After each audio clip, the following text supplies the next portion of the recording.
The great crystal halls of Nexus Prime had seen many first contact ceremonies over the past 3,000 years. Ambassador Sarah Chen stood in the center of the massive chamber, trying not to feel small under the towering ceiling that stretched up into darkness.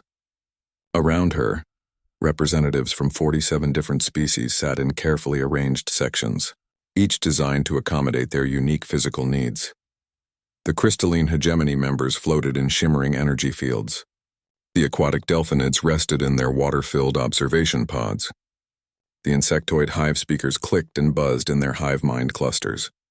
And dozens of other alien forms watched the human woman with varying degrees of curiosity and polite interest. Sarah had been chosen for this moment after months of preparation back on Earth. She was a career diplomat, fluent in 12 Earth languages, and had spent the last 6 months learning the basic trade tongue that most council species used for official business. Still, nothing had prepared her for the sheer scale and diversity of what humanity was trying to join. Supreme Chancellor Zixoth of the Ethereal Collective spoke first. His translucent form shifted colors as he communicated through both sound and light patterns. The translation device in Sarah's ear converted his words into English. We welcome the representatives of humanity to these sacred halls of peace. For 3 millennia, the Galactic Council has maintained harmony among the stars through the sacred principles of negotiation, compromise, and mutual understanding. We trust that humanity will embrace these same principles as you take your place among the civilized species of the galaxy. Sarah bowed respectfully. Thank you, Supreme Chancellor. Humanity is honored by this opportunity and eager to learn from the wisdom of the Council. The next several hours passed in formal introductions. Each major species had a representative who stood and spoke about their world, their culture, and their contributions to the galactic community. Sarah listened carefully, taking mental notes about each group. The Zephyrians were master traders who had turned commerce into an art form. The Tech Union had created most of the advanced technology that kept Council space functioning. The Symbiotic Collective had perfected biological sciences. Each species had found their niche, their way to contribute to the greater good. When Sarah's turn came, she stood and activated the holographic display that had been prepared back on Earth. Humanity comes from a world called Earth, in what you know as the Sol system. We are relatively new to space travel, having only developed faster-than-light capability in the last 50 years. Our world is diverse with many different cultures and nations that have learned to work together. We offer our skills in adaptability, problem-solving, and, she paused, choosing her words carefully, persistence in the face of challenges. The hologram showed images of Earth, blue oceans, green continents, sprawling cities, and humans engaged in various activities. The assembled aliens watched with polite interest. Many species had submitted similar presentations over the centuries. Councillor Veltar of the Crystalline Hegemony spoke next. Her crystalline form chimed like musical bells as she communicated. Your world appears pleasant, though we note the presence of multiple governmental structures. Most species achieve unity before reaching the stars. How do you maintain peace with such diversity? Sarah had expected this question. We've learned that diversity can be a strength when properly managed. Our different cultures and perspectives help us solve problems in ways that a single unified approach might miss. We've had our conflicts in the past, but we've developed systems to resolve them peacefully. This was mostly true, though Sarah didn't mention that humanity's systems often involved very non-peaceful enforcement mechanisms when peaceful resolution failed. After the formal presentations, Sarah was assigned to Kethvar, a senior Zephyrian diplomat who would serve as her guide during the integration process. Kethvar was tall and thin with blue-gray skin and large eyes that seemed to hold the wisdom of centuries. Come, Kethvar said, his voice smooth and calming. Let me show you how the Council truly works. The formal ceremonies are necessary, but the real business happens in smaller gatherings. Over the next several days, Kethvar introduced Sarah to the intricate web of relationships that kept Council space functioning. Everything was about negotiation and compromise. When the agricultural worlds of the Rootkin Collective had a dispute with the mining operations of the Stone Shapers, they brought in mediators and worked out a trade agreement that satisfied both parties. When the exploring fleets of the Farseekers wanted to expand into territory claimed by the Void Dancers, The Council arranged a complex deal involving shared exploration rights, technology exchanges, and cultural programs. You see, Kethavar explained as they walked through the diplomatic quarter, every conflict has a solution if you're willing to be creative. Sometimes it takes time, sometimes it requires thinking in ways that neither side originally considered. But there is always a path to peace. Sarah nodded, but something about the confidence in his voice bothered her. What about when one side simply refuses to negotiate in good faith? What if they're not interested in compromise? Kethavar's large eyes blinked slowly. That rarely happens, Ambassador Chen. Most conflicts arise from misunderstanding or competing needs. When you address the underlying causes, the solutions become apparent. But what if someone is just evil? What if they want to hurt others for no good reason? The Zephyrian stopped walking and turned to face her fully. Evil? That's a very primitive concept, Ambassador. In a civilized galaxy, we understand that what appears to be malice is usually fear, desperation, or misguided self-interest. These can all be addressed through proper diplomatic channels. Sarah felt a chill run down her spine, but she kept her expression neutral. Of course. I'm still learning your ways. During her third week on Nexus Prime, Sarah was invited to observe a council session dealing with what they called the Zarathi situation. She sat in the observer section, watching as dozens of species debated the issue. The Zarathi Empire had been expanding aggressively for the past century, taking territory from smaller species and displacing millions of beings. The Council had been managing the situation through a series of agreements that gave the Zarathi access to uninhabited systems in exchange for leaving settled worlds alone. Senior Counselor, Thexan of the Harmony Builders, was presenting the latest proposal. The Zarathi have expressed frustration with the mineral content of the systems we previously allocated to them. They're requesting access to the Kepler sector, which is currently unclaimed but rich in heavy metals. Counselor Veltar chimed in response. The Kepler sector is adjacent to several of our member worlds.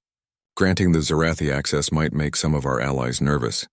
Which is why, Thexan continued, I propose we offer them exclusive mining rights to half the sector, with the understanding that they maintain a buffer zone between their operations and our settled systems. The debate continued for hours, with various species suggesting modifications to the proposal. Nobody questioned whether the Zarathi should be given anything at all. The entire discussion was about finding the right combination of concessions to keep them satisfied. Sarah watched a holographic display showing Zarathi military movements. Their ships were massive, heavily armed, and seemed designed more for intimidation than exploration. She thought about humanity's own military vessels, smaller, faster, and built with different priorities in mind. After the session, she approached Kethavar with her questions. The Zarathi, she said carefully, they seem very militaristic. What exactly have they done that requires these negotiations? Kethavar's expression became somewhat uncomfortable. They've been aggressive in their expansion. Some of their methods have been unfortunate. Unfortunate how? They've displaced several smaller species from their homeworlds. The refugees have been relocated to Council worlds, of course, and the Zarathi have agreed to compensation packages. Sarah felt that chill again. They kicked entire species off their home planets. The situations were complex. The Zarathi claimed those worlds had resources they needed for their civilization's survival.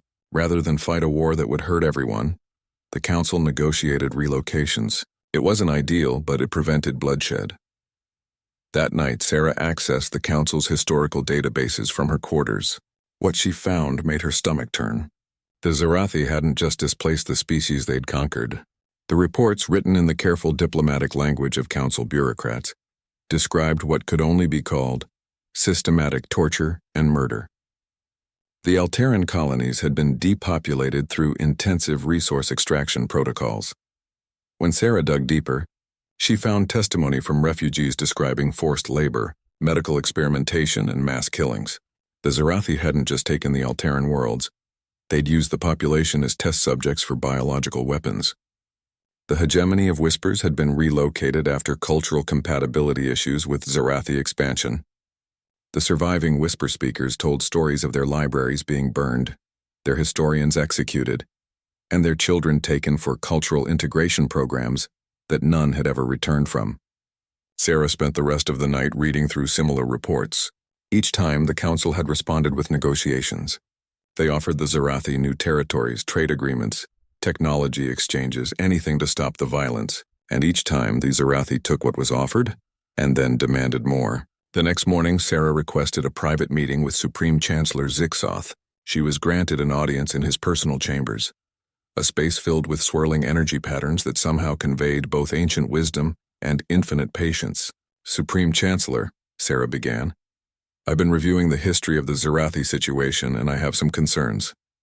The Chancellor's form shifted to deeper blue tones. "Ah, yes, the Zarathi. A challenging situation, but we've made significant progress over the years. They've been much more reasonable lately." "Reasonable? They've committed what my species would call genocide against at least 6 different peoples." The energy patterns around Zixoth fluctuated rapidly before settling into a cooler, more distant configuration. "Ambassador Chen, I understand that your species is still developing its understanding of complex diplomatic realities. What you call genocide, we recognize as the unfortunate result of cultural and resource conflicts. The important thing is that we've found ways to minimize future incidents while addressing the legitimate needs of all parties." Sarah stared at the swirling being in front of her. Legitimate needs? They murdered children. The Zarathi reproductive requirements and territorial instincts are different from most species. Their actions, while regrettable, stem from biological imperatives that they cannot simply ignore. Our role is not to judge, but to find solutions that work for everyone. And if they refuse to stop? If they keep killing? Ambassador Chen, that kind of thinking is exactly what has kept your species locked in primitive conflicts for so long. Here in civilized space, we understand that every being has value, even those whose actions we might personally disapprove of. The moment we start declaring certain groups as beyond redemption, we become no better than the very violence we seek to prevent. Sarah left the meeting feeling sick. That afternoon, she sent an encrypted message back to Earth, requesting permission to return for consultations. The response came back within hours. "Come home immediately." As she prepared to leave Nexus Prime, Kethvar visited her quarters one last time. "I hope you understand," he said, "that the Council's methods have kept the galaxy at peace for 3,000 years. Your species is young and still learning. Violence might seem like a quick solution, but it only creates more problems in the long run." Sarah looked at her Zephyrian guide, this being who had been nothing but kind and patient with her, and realized the vast gulf between their worldviews. "Kethvar," she said quietly, "what happens when someone refuses to be civilized? What do you do when negotiation fails?" "Negotiation never fails, Ambassador Chen. It only requires more creativity and patience." Sarah nodded politely, but in her heart, she knew that her species and the Council might never truly understand each other. As her ship prepared to depart Nexus Prime, she watched the great crystal spires of the Council buildings shrink into the distance. Back on Earth, there would be decisions to make. Humanity had been offered a chance to join the galactic community, but the price might be accepting a philosophy that went against everything humans had learned about dealing with evil. The stars stretched out before her ship, beautiful and infinite. Somewhere out there, the Zarathi were planning their next move, confident that the Council would continue to reward their violence with negotiations and concessions. Sarah Chen closed her eyes and tried to imagine explaining the Council's approach to the survivors of humanity's own wars. She thought about how her grandfather, a veteran of Earth's last great conflict, would have reacted to being told that negotiation was always the answer. Some lessons, she reflected, were written in blood, and some of those lessons might be about to become very relevant again. After the session, she approached Kethvar with her questions. "The Zarathi," she said carefully, "they seem very militaristic. What exactly have they done that requires these negotiations?" Kethvar's expression became somewhat uncomfortable. "They've been aggressive in their expansion. Some of their methods have been unfortunate." "Unfortunate how?" "They've displaced several smaller species from their homeworlds. The refugees have been relocated to Council worlds, of course, and the Zarathi have agreed to compensation packages." Sarah felt that chill again. They kicked entire species off their home planets. The situations were complex. The Zarathi claimed those worlds had resources they needed for their civilization's survival. Rather than fight a war that would hurt everyone, the Council negotiated relocations. It wasn't ideal, but it prevented bloodshed. That night, Sarah accessed the Council's historical databases from her quarters. What she found made her stomach turn. The Zarathi hadn't just displaced the species they'd conquered. The reports, written in the careful diplomatic language of Council bureaucrats, described what could only be called systematic torture and murder. The Alteran colonies had been depopulated through intensive resource extraction protocols. When Sarah dug deeper, she found testimony from refugees describing forced labor, medical experimentation, and mass killings. The Zarathi hadn't just taken the Alteran worlds, they'd used the population as test subjects for biological weapons. The hegemony of Whispers had been relocated after cultural compatibility issues with Zarathi expansion. The surviving Whisper speakers told stories of their libraries being burned, their historians executed, and their children taken for cultural integration programs that none had ever returned from. Sarah spent the rest of the night reading through similar reports. Each time, the Council had responded with negotiations. They offered the Zarathi new territories, trade agreements, technology exchanges, anything to stop the violence, and each time the Zarathi took what was offered and then demanded more. The next morning, Sarah requested a private meeting with Supreme Chancellor Zixoth. She was granted an audience in his personal chambers, a space filled with swirling energy patterns that somehow conveyed both ancient wisdom and infinite patience. "Supreme Chancellor," Sarah began, "I've been reviewing the history of the Zarathi situation, and I have some concerns." The Chancellor's form shifted to deeper blue tones. "Ah, yes, the Zarathi. A challenging situation, but we've made significant progress over the years. They've been much more reasonable lately." "Reasonable? They've committed what my species would call genocide against at least 6 different peoples." The energy patterns around Zixoth fluctuated rapidly before settling into a cooler, more distant configuration. "Ambassador Chen, I understand that your species is still developing its understanding of complex diplomatic realities. What you call genocide, we recognize as the unfortunate result of cultural and resource conflicts. The important thing is that we found ways to minimize future incidents while addressing the legitimate needs of all parties." Sarah stared at the swirling being in front of her. Legitimate needs? They murdered children. The Zarathi reproductive requirements and territorial instincts are different from most species. Their actions, while regrettable, stem from biological imperatives that they cannot simply ignore. Our role is not to judge, but to find solutions that work for everyone. And if they refuse to stop? If they keep killing? Ambassador Chen, that kind of thinking is exactly what has kept your species locked in primitive conflicts for so long. Here in civilized space, we understand that every being has value, even those whose actions we might personally disapprove of. The moment we start declaring certain groups as beyond redemption, we become no better than the very violence we seek to prevent. Sarah left the meeting feeling sick. That afternoon, she sent an encrypted message back to Earth, requesting permission to return for consultations. The response came back within hours. "Come home immediately." As she prepared to leave Nexus Prime, Kethvar visited her quarters one last time. "I hope you understand," he said, "that the Council's methods have kept the galaxy at peace for 3,000 years. Your species is young and still learning. Violence might seem like a quick solution, but it only creates more problems in the long run." Sarah looked at her Zephyrian guide, this being who had been nothing but kind and patient with her, and realized the vast gulf between their worldviews. "Kethvar," she said quietly, "what happens when someone refuses to be civilized? What do you do when negotiation fails?" "Negotiation never fails, Ambassador Chen. It only requires more creativity and patience." Sarah nodded politely, but in her heart, she knew that her species and the Council might never truly understand each other. As her ship prepared to depart Nexus Prime, she watched the great crystal spires of the Council buildings shrink into the distance. Back on Earth, there would be decisions to make. Humanity had been offered a chance to join the galactic community, but the price might be accepting a philosophy that went against everything humans had learned about dealing with evil. The stars stretched out before her ship, beautiful and infinite. Somewhere out there, the Zarathi were planning their next move, confident that the Council would continue to reward their violence with negotiations and concessions. Sarah Chen closed her eyes and tried to imagine explaining the Council's approach to the survivors of humanity's own wars. She thought about how her grandfather, a veteran of Earth's last great conflict, would have reacted to being told that negotiation was always the answer. Some lessons, she reflected, were written in blood, and some of those lessons might be about to become very relevant again. 3 months after Ambassador Sarah Chen's return to Earth, the emergency sessions on Nexus Prime had been running for 6 straight days. The great crystal halls, normally filled with the measured tones of diplomatic discussion, now buzzed with urgent conversations and hastily arranged meetings.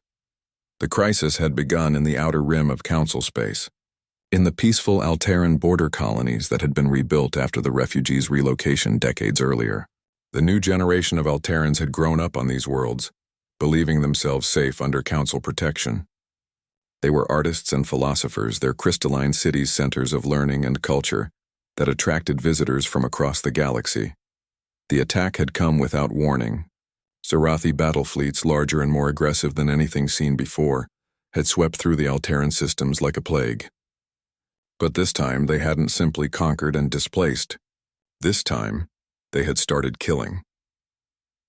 Counselor Veltar of the crystalline hegemony stood at the center of the emergency session, her normally harmonious chimes now discordant with distress. The reports from the survivors are difficult to process. The Zarathi appear to have abandoned their previous patterns of territorial expansion in favor of what can only be described as systematic extermination. The holographic displays around the chamber showed the devastating evidence. Alteran cities reduced to glass and ash, refugee ships destroyed as they tried to flee, and most horrifying of all, the transmission logs that Zarathi commanders had broadcast during the attacks, describing their actions as biological research and species improvement studies. Supreme Chancellor Zixoth's energy patterns had been cycling through deep reds and purples for hours, indicating extreme distress. We must understand what has driven the Zarathi to this unprecedented level of aggression. There must be underlying factors that we haven't properly addressed.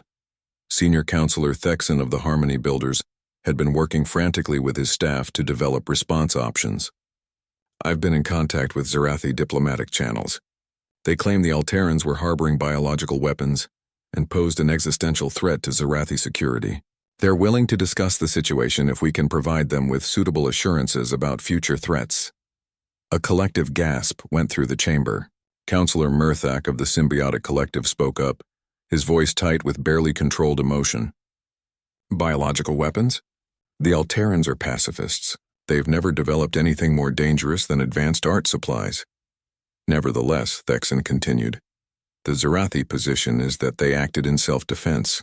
They're prepared to cease hostilities if the Council can guarantee their security through additional territorial concessions and technology transfers. The debate that followed was unlike anything in the Council's long history. Species that had never raised their voices in 3 millennia of cooperation now argued with passion and desperation. The Delphinids, whose own worlds bordered Zarathi space, demanded immediate military intervention. The Tech Union called for economic sanctions. The Void Dancers suggested mass evacuation of all border worlds. But through it all, the fundamental assumption remained unchanged. The solution lay in negotiation. Kethvar, Sarah Chen's former guide, stood to address the assembly. His usual calm demeanor was strained, but his voice remained steady. The Council has faced challenges before. The Zarathi expansion 30 years ago, the resource wars of the previous century, the territorial disputes before that. In every case, patient diplomacy has found a path to peace. We must not abandon our principles now, in our moment of greatest test. And what exactly are you proposing? Demanded Counselor Murthak. The Zarathi have murdered millions of innocents. They're broadcasting recordings of their experiments for the galaxy to see. How do we negotiate with that? Kethavar's large eyes reflected the chamber's lights as he considered his response. We find out what they really want. No species commits violence without reason. The Zarathi are clearly desperate about something. Our job is to discover what that something is and address it. The Chancellor's energy patterns shifted to a more organized configuration as he took control of the session. Counselor Kethavar speaks wisely. I'm authorizing a special diplomatic mission to the Zarathi homeworld. We'll offer them immediate concessions to stop the killing while we work to understand their underlying concerns. The proposal that emerged over the next 18 hours was staggering in its scope. The Council offered the Zarathi exclusive control over 3 entire star systems, including 2 that contained established mining operations. They proposed technology transfers that would give the Zarathi access to council medical and agricultural advances. They even suggested creating a joint research commission to address whatever security concerns had motivated the attacks. When the offer was transmitted to the Zarathi, the response came back within 6 hours. War Prime Skraxhal, the Zarathi's supreme military commander, appeared on the communication channels with what could only be described as amusement. "The Council's generosity is noted," Skraxhal said, his scarred face splitting into what passed for a smile among his species. "We accept these terms as a down payment on future negotiations." Relief flooded through the council chambers. Several representatives began congratulating each other on avoiding a wider conflict, but Skraxhal wasn't finished. "However, our research on Alterran physiology has revealed new security concerns. We've discovered that several other species in council space share similar biological vulnerabilities that could be exploited by hostile forces. We require additional territories and populations for protective studies." The transmission cut off, leaving the council in stunned silence. Within hours, reports began coming in of Zarathi fleets moving toward the Delphinid aquatic worlds. The species that had helped design the peaceful first contact protocols for dozens of civilizations now faced the same fate as the Alterrans. In her private chambers, Sarah Chen received the emergency briefing from Earth's intelligence networks.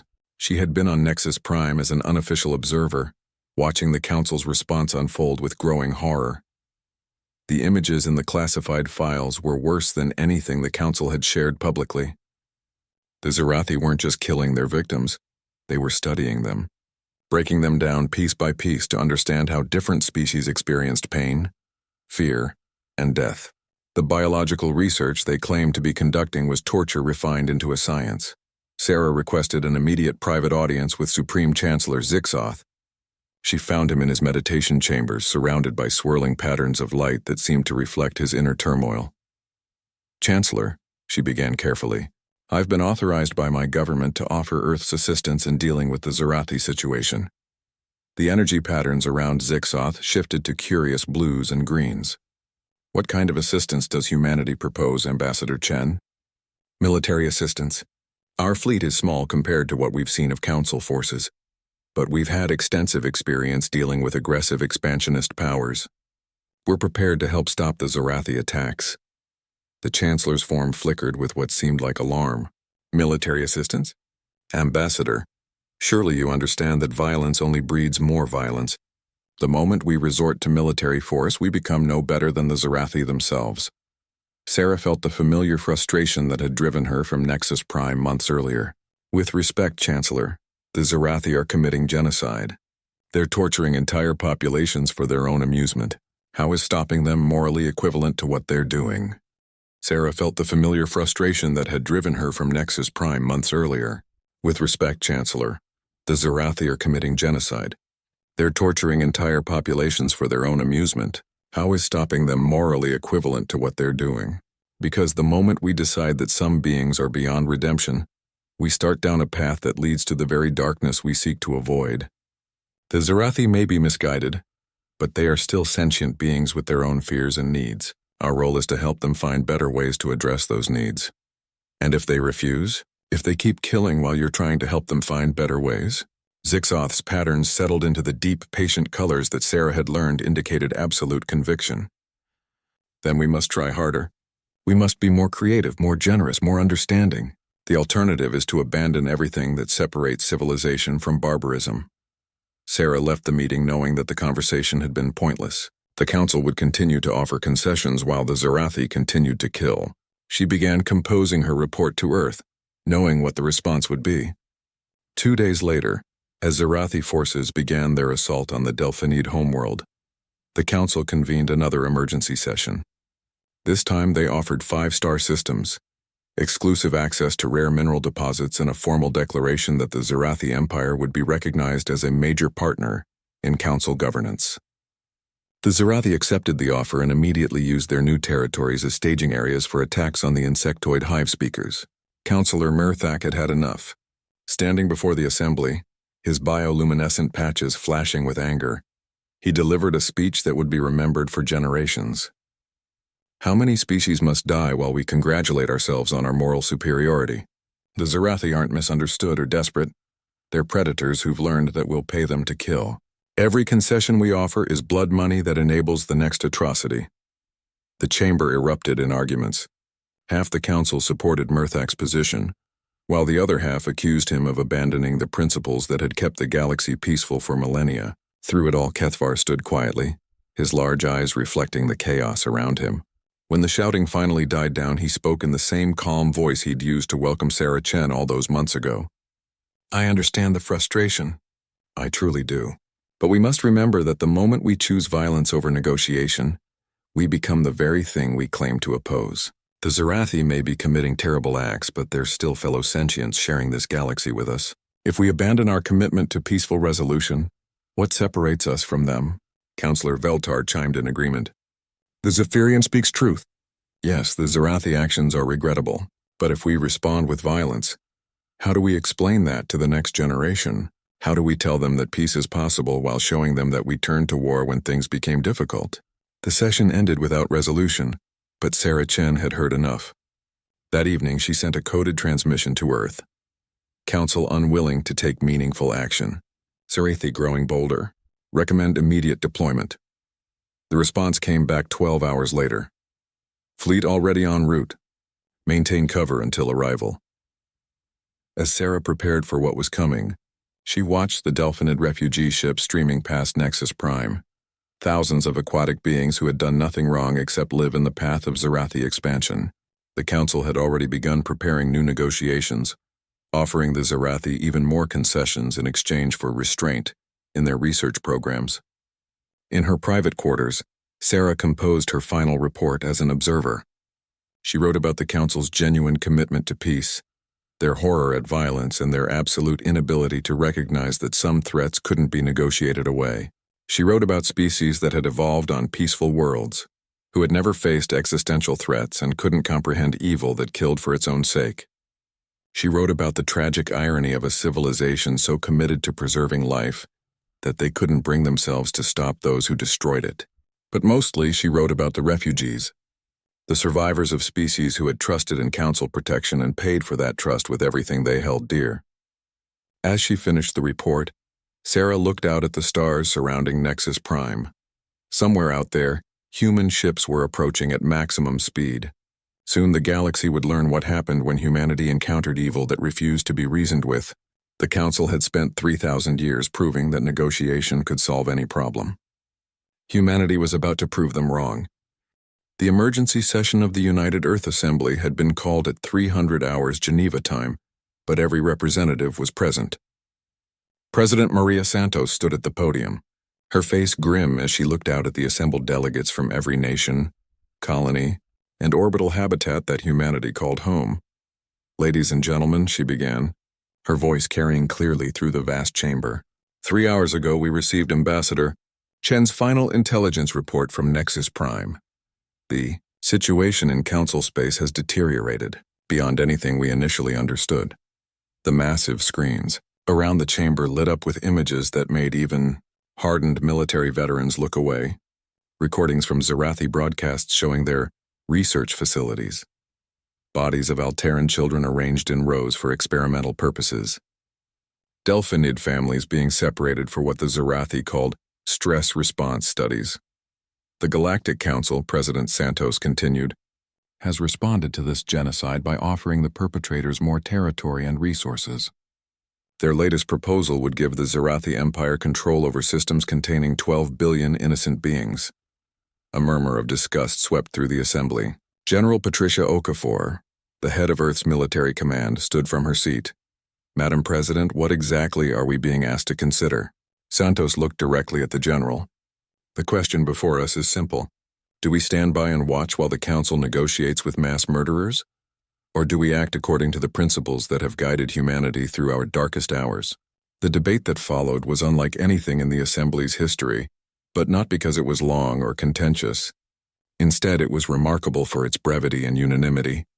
Representative after representative stood to speak, and every speech said essentially the same thing. Dr. James Harrison from the Luna colony spoke first. My grandparents lived through the European genocide programs of the 20th century. They taught me that evil ignored is evil enabled. We cannot stand by while history repeats itself among the stars. Admiral Chen Wei of the Mars Defense Force was next. The Zarathi have made their intentions clear. They're not expanding for resources or territory. They're killing because they enjoy it. This is exactly the kind of threat our fleets were built to stop. Representative after representative echoed the same theme. From the orbital habitats to the outer colonies, from the oldest Earth nations to the newest stellar settlements, the message was clear. Humanity would not negotiate with genocidal maniacs. The final vote was 347 in favor of military intervention, with 0 votes against and 3 abstentions from representatives who couldn't reach their home governments in time. President Santos signed the authorization immediately. Operation Righteous Fury is hereby approved. Our fleets will deploy to Council space with the mission of stopping Zarathi aggression through whatever means necessary. As the assembly session ended, Admiral Torres was already in his command bunker deep beneath the Swiss Alps. Coordinating with fleet commanders across the solar system, the response had been planned for months ever since Ambassador Chen's initial reports about the Zarathi situation. Status report, Torres called out as he entered the command center. Captain Lisa Park, his chief of staff, looked up from her displays. All fleet elements report ready for immediate deployment. The Indomitable and her task force are already moving toward the edge of the system. Total force strength, 212 ships including 18 heavy dreadnoughts. Torres nodded grimly. Rules of engagement? As authorized by the Assembly, sir. Any Zarathi forces engaged in aggressive action against civilian populations are to be considered hostile and dealt with accordingly. We're not going there to negotiate. The news of humanity's decision reached Nexus Prime within hours. Ambassador Chen was summoned to an emergency meeting with Supreme Chancellor Zixoth and the senior council leadership. She found them in a state of barely controlled panic. Ambassador Chen, the chancellor began, his energy pattern cycling rapidly through reds and oranges. We've received disturbing reports that your government is mobilizing military forces for deployment to council space. Surely this is some kind of misunderstanding. Sarah looked around the chamber at the assembled alien leaders, beings who had spent their entire lives believing that any problem could be solved through proper negotiation and compromise. They simply couldn't comprehend a species that would choose military action over diplomatic solutions. There's no misunderstanding, Chancellor. Earth has decided that the Zarathi threat requires immediate military intervention. We will not stand by while genocide continues. Kethvar stepped forward, his usual calm completely shattered. Ambassador, you must understand the catastrophic implications of what you're proposing. Military action will destabilize the entire galaxy. Once violence becomes an acceptable solution, where does it end? It ends, Sarah replied quietly, when the people committing genocide are stopped. Councillor Veltar's crystalline form chimed with distress. But we're making progress with the Zarathi. Just yesterday, they agreed to limit their research activities to volunteer subjects. With time and patience, we can convince them to abandon their more extreme practices. Sarah stared at the crystalline being in disbelief. Volunteer subjects? They're torturing children and calling them volunteers? The terminology is admittedly problematic, interjected Senior Counselor Thexan, but it represents a step toward more ethical practices. Change takes time, Ambassador. We cannot expect the Zarathi to abandon their entire worldview overnight. The meeting continued for 3 hours, with council leaders offering increasingly desperate alternatives to military action. They proposed creating a joint commission to monitor Zarathi research. They suggested offering humanity direct territorial compensation in exchange for standing down. They even offered to make Earth a permanent member of the Council's Security Committee. Every offer was politely but firmly refused. The decision has been made, Sarah finally told them. Earth's fleet is already en route. I strongly suggest that Council forces avoid interfering with our mission. Supreme Chancellor Zixoth's energy pattern stabilized into the deep, patient blues that indicated his final decision-making mode. Ambassador Chen, I'm afraid we cannot allow this. The Council has a responsibility to maintain peace throughout our space. If human forces attempt to engage in military action within Council territory, we will be forced to intervene. Sarah felt a chill run down her spine, but her voice remained steady. Chancellor, are you threatening to fire on human ships to protect the Zarathi? We are promising to protect the principles of peaceful resolution that have kept this galaxy stable for 3 millennia. If that requires stopping human military action, then yes, we will do what we must. The conversation ended with both sides retreating to prepare for what was coming. As Sarah left the chamber, she sent a coded message to Admiral Torres. Council may attempt to interfere. Recommend maximum caution on approach. The human fleet dropped out of hyperspace at the edge of the Zarathi Empire's core territory, like a steel fist emerging from the void. Admiral Torres stood on the bridge of the Indomitable, watching as his tactical displays painted targets throughout the system ahead. Zarathi space was a monument to military might. Massive fortress stations orbited every inhabited world, their weapon arrays designed to intimidate as much as defend. The Zarathi ships themselves were enormous, bristling with armor and weapons that spoke of a culture that had turned warfare into an art form. What the humans saw on their sensors, however, told a different story than mere military strength. The energy signatures revealed space stations that were as much research facilities as defensive positions. The massive ships carried not just weapons, but laboratories. Even the planetside installations showed the unmistakable patterns of large-scale containment facilities. This wasn't just a military empire. It was an industrial-scale torture operation that spanned multiple solar systems. Admiral, his communications officer announced, "We're receiving a transmission from the primary Zarathi command station. Put it through." The holographic display flickered to life, showing War Prime Skraxhall in his command chamber. The Zarathi leader was an imposing figure, standing nearly 3 meters tall with scarred gray skin, and the kind of predatory features that evolution produced in apex hunters. Behind him, the humans could see displays showing what were obviously monitoring feeds from prison facilities. "So," Skraxhall said, his voice carrying the casual confidence of someone who had never lost a battle, "the Council has finally found the courage to send something more threatening than negotiators. Though I must admit, I expected something more impressive than this small fleet of primitives." Admiral Torres looked at the alien warlord with the same expression he might use for an interesting species of venomous insect. "War Prime Skraxhall, I am Admiral Marcus Torres of the United Earth Fleet. You are guilty of genocide against multiple sentient species. You will surrender immediately and submit to justice." Skraxhall's laugh was like the sound of breaking glass. "Justice? From creatures who have barely learned to leave their home system? Human, do you have any idea what you're facing? The Zarathi Empire spans 47 star systems. Our fleets have conquered species that had been spacefaring for millennia before your ancestors discovered fire. What makes you think your tiny collection of ships poses any threat to us?"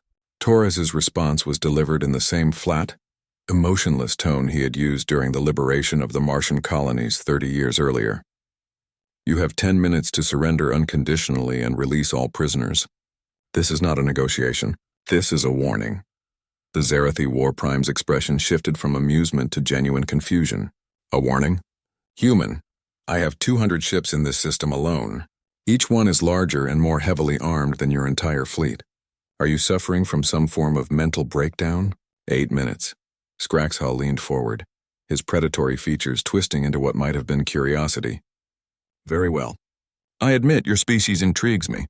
The Council has been sending us diplomatic messages for months, offering us ever greater concessions for our research programs. Now they send a handful of ships with demands. This should be educational." He gestured to someone off-screen and the display split to show multiple viewpoints from within Zarathi facilities. Humans could see Alterran survivors huddled in cells, Delphinid families separated and confined in what were obviously medical research areas. Even some species that Torres didn't recognize, all clearly being held against their will. "Perhaps," Skraxhall continued, "we should discuss terms. I'm willing to negotiate the release of some prisoners in exchange for your fleet's withdrawal. Let us say 1,000 prisoners for your immediate departure from Zarathi space." 5 minutes. The War Prime's confusion was giving way to anger. "Human, you are clearly not understanding the situation. I am offering you a way to save lives and preserve your ships. Your primitive understanding of warfare may not have prepared you for the reality of modern space combat." Torres looked around his bridge at the faces of his crew. Lieutenant Sarah Kim was monitoring the sensor readings of Zarathi prison facilities. Commander James Rodriguez was coordinating with the fleet's marine units.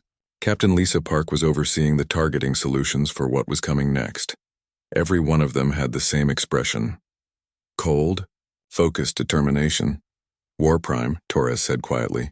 I want to make sure you understand something. We didn't come here to negotiate. We didn't come here to trade. We came here to stop you, period. 2 minutes. Scraxhall's predatory calm finally cracked. You arrogant little primitive. Do you think your handful of ships can challenge an empire that has dominated this region of space for centuries? I'll show you what happens to insects that buzz too loudly around their betters.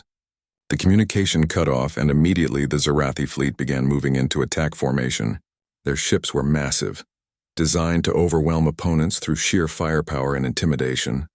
War Prime Scraxhall had never faced an enemy that didn't surrender after seeing the full might of Zarathi military power. Admiral, Lieutenant Kim called out from her sensor station. Zarathi fleet is moving to engage. 237 ships, including 12 super dreadnoughts. They're broadcasting on all frequencies, demanding our surrender. Torres checked his chronometer. Time's up. All ships commence Operation Righteous Fury. Primary targets are prison facilities and command stations. Secondary targets are any vessel showing aggressive intent toward civilian populations. The human fleet moved with precision that spoke of decades of training and experience. Unlike the massive Zarathi vessels that relied on overwhelming firepower, human ships had been designed around speed, maneuverability, and concentrated application of force. The first Zarathi ships to engage learned too late that size wasn't everything in space combat. The human destroyer Retribution, one of Torres's smaller vessels, engaged a Zarathi heavy cruiser that outmassed it by a factor of 10. Instead of trading broadsides like traditional space combat doctrine suggested, the Retribution used its superior acceleration to stay in the larger ship's blind spots while systematically targeting critical systems. Within 12 minutes, the Zarathi cruiser was drifting powerless, its crew trapped in a ship that had become a tomb. Across the battle zone, the same pattern repeated itself. Human ships used tactics that the galaxy had never seen before. They coordinated their attacks with surgical precision, targeting weaknesses that their intensive intelligence gathering had revealed. They used weapon systems designed not for intimidation, but for maximum effect. The Zarathi had built their military around the assumption that bigger was better. Humans had built theirs around the assumption that winning was everything. War Prime Scraxhall watched in growing horror as his fleet was systematically dismantled. The humans weren't just defeating his ships. They were doing it with an efficiency that bordered on the mathematical. Every attack was calculated, every movement precise, every target carefully chosen for maximum strategic effect. How are they doing this? He demanded of his tactical officers. Their ships are tiny. Their fleet is outnumbered 4-1. Sir? His chief weapons officer replied, his voice tight with barely controlled panic. They're not fighting like anyone we've ever faced. They're not trying to disable our ships. They're trying to destroy them. Completely. They're using nuclear weapons as area denial weapons. They're coordinating focused fire that overwhelms our shields in seconds. And they're targeting. They know exactly where to hit us to cause maximum damage. On the Indomitable's bridge, Admiral Torres watched as his fleet carved through the Zarathi formation like a blade through soft tissue.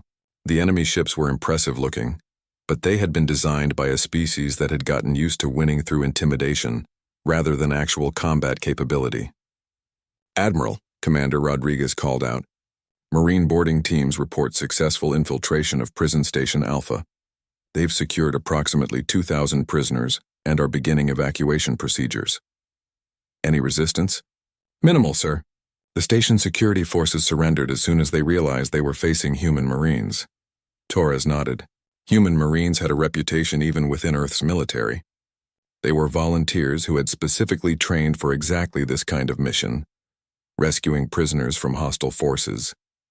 Every one of them had grown up hearing stories about humanity's liberation campaigns during the colonial wars. The battle continued for 6 hours, but the outcome had been clear after the first 30 minutes. The Zarathi fleet fought with desperate courage, but they were facing an enemy that had been designed from the ground up to fight and win against superior numbers. When War Prime Scraxhall's flagship finally lost power and began broadcasting surrender signals, the human fleet held position around the remaining Zarathi vessels.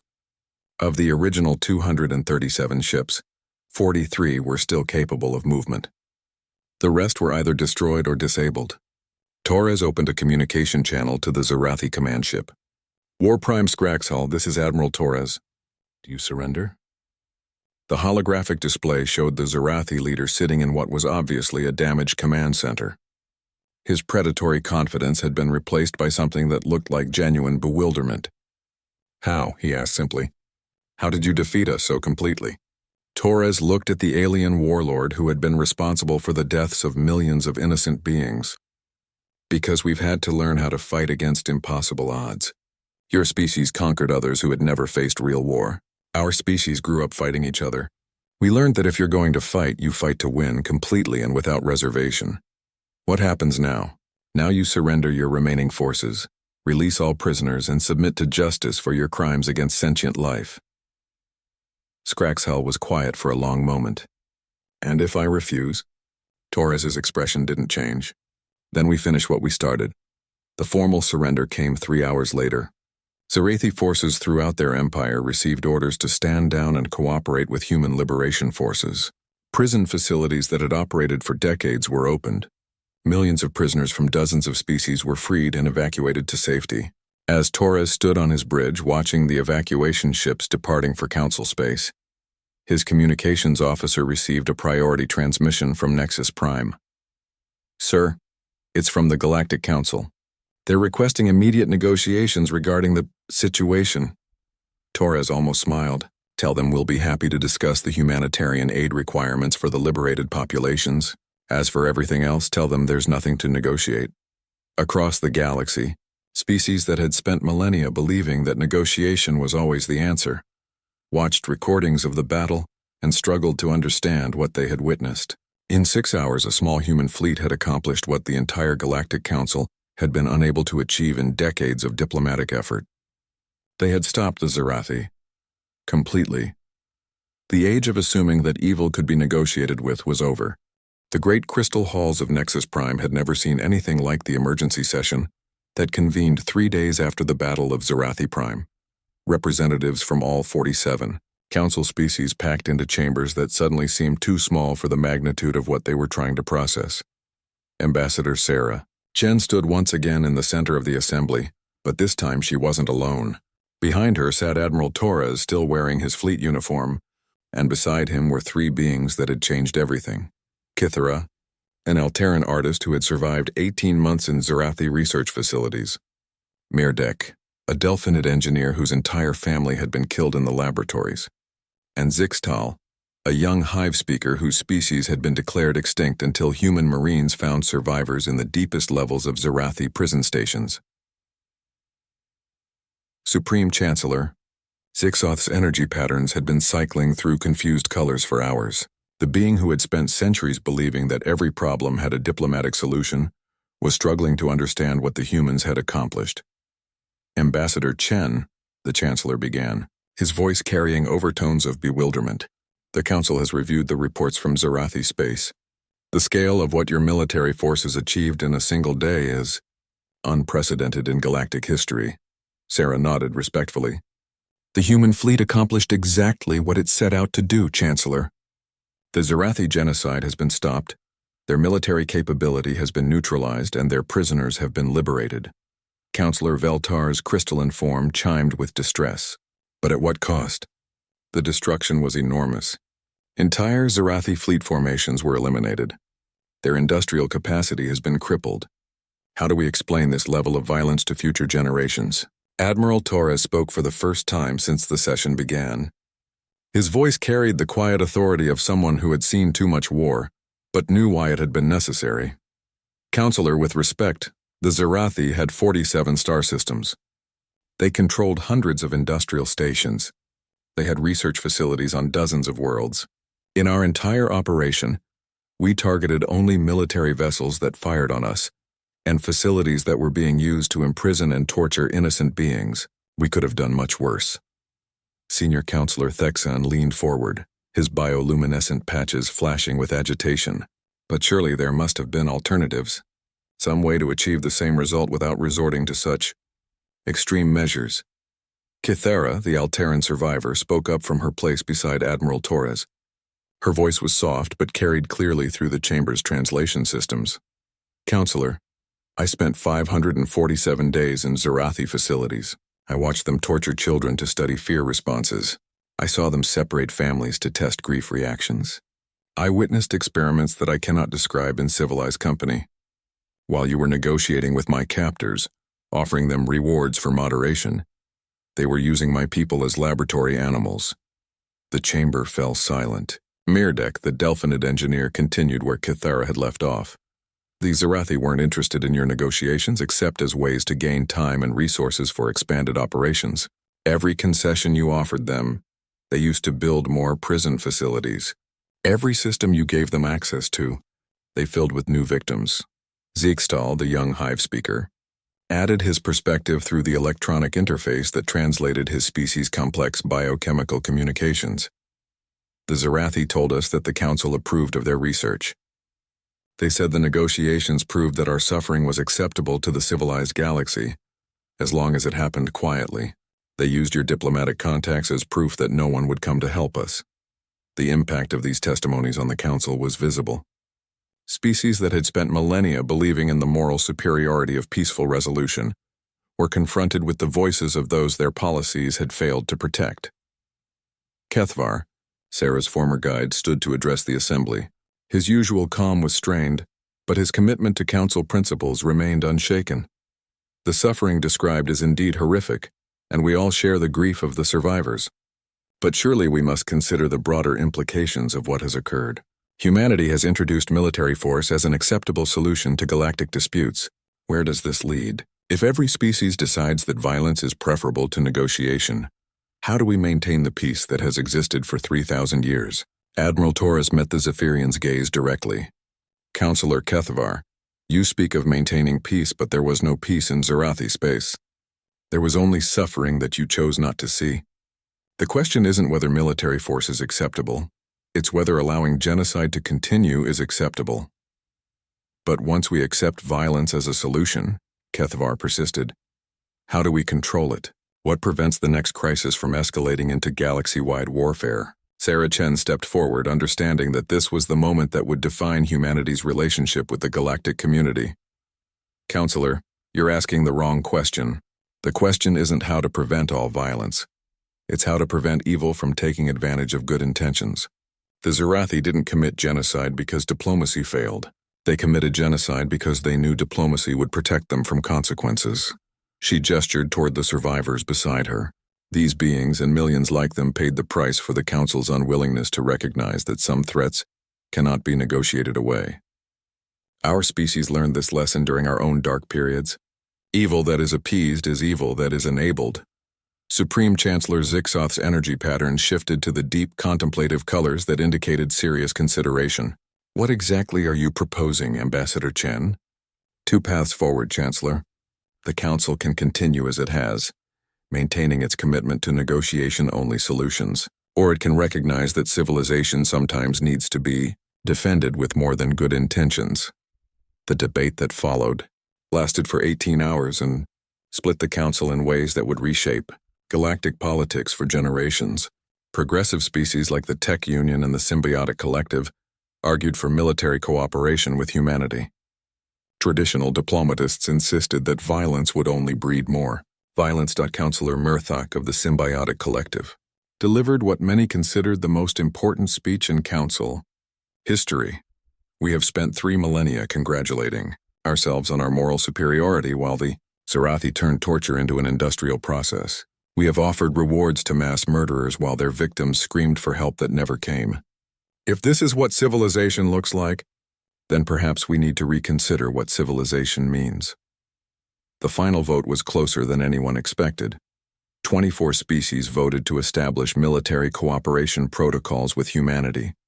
21 voted to maintain traditional diplomatic approaches, and 2 abstained pending consultation with their home governments.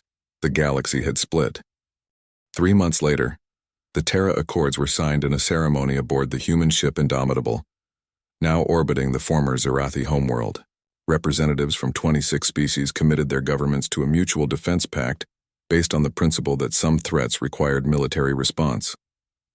The founding document was simple and direct.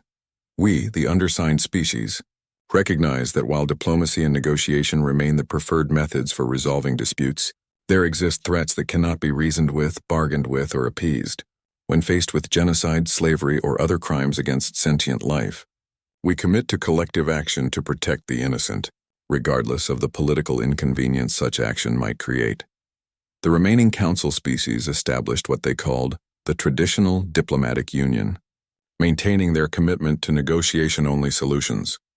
They relocated their capital to a system far from human space and began the process of rebuilding their civilization around even stricter pacifist principles. Sarah Chen was appointed as the first Ambassador General of the Terra Alliance, responsible for coordinating between human forces and their new allies.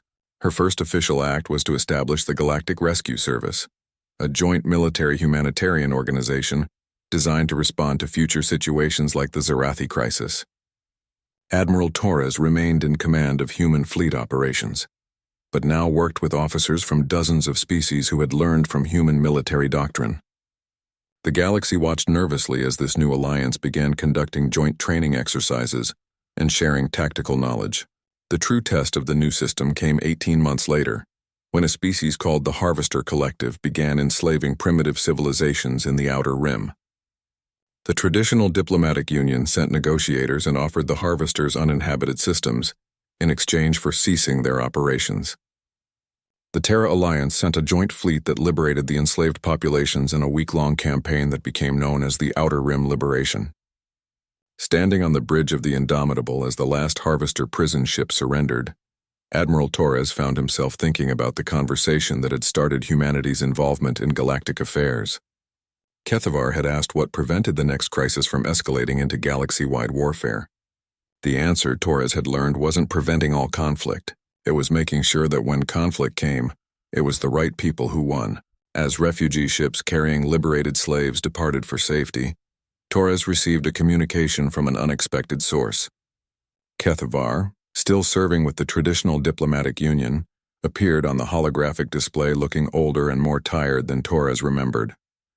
"Admiral Torres," the Zephyrian said quietly, "I wanted to congratulate you on another successful operation." Torres was surprised by the contact. "Thank you, Counselor. I thought the Traditional Union disapproved of our methods." "We do, but I have come to understand that disapproval and gratitude are not mutually exclusive." Kethavar paused, his large eyes reflecting lights from his ship's control panels. "The beings you rescued today will live free lives because of what you did. I cannot argue with such results even if I cannot embrace your methods. What about the principles of peaceful resolution? The commitment to negotiation?" Kethavar was quiet for a long moment. "Perhaps there is room in a civilized galaxy for more than one approach to civilization. You have shown that sometimes the innocent need protectors who are willing to do what we cannot." The communication ended, leaving Torres alone with his thoughts. Outside the ship's windows, the stars of the Outer Rim stretched into infinity. Somewhere among those stars were species that had never heard of humanity or the Terra Alliance. Some of them might be facing threats that negotiation couldn't solve. When that happened, Torres knew there would be ships ready to help. Ships crewed by beings who understood that some things were worth fighting for, and that evil ignored was evil enabled. In her quarters aboard the Alliance flagship, Sarah Chen was writing her final report as Earth's ambassador to the galactic community.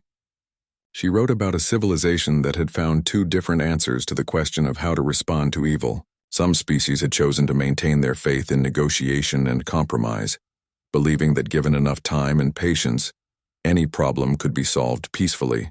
They had built a society based on the hope that all sentient beings were fundamentally reasonable. Other species had chosen to accept that some problems required force to solve, that some threats could not be negotiated away, and that sometimes civilization needed to be defended by those willing to fight for it. Both approaches would continue to exist in the galaxy, sometimes working together, sometimes operating independently, but always defined by their fundamental disagreement about the nature of evil and how to respond to it. As Sarah finished her report, she looked out at the stars and wondered what humanity's children would make of the galaxy they had helped to reshape. The age of universal negotiation was over, but the age of universal freedom was just beginning. In the deepest archives of the Terra Alliance, the testimonies of genocide survivors were preserved alongside the tactical reports of liberation campaigns. Future generations would read these records and understand why their ancestors had chosen to fight, rather than negotiate with murderers. The galaxy had learned, finally and definitively, that humans don't bargain with evil. And the Council truly had no words for what that meant.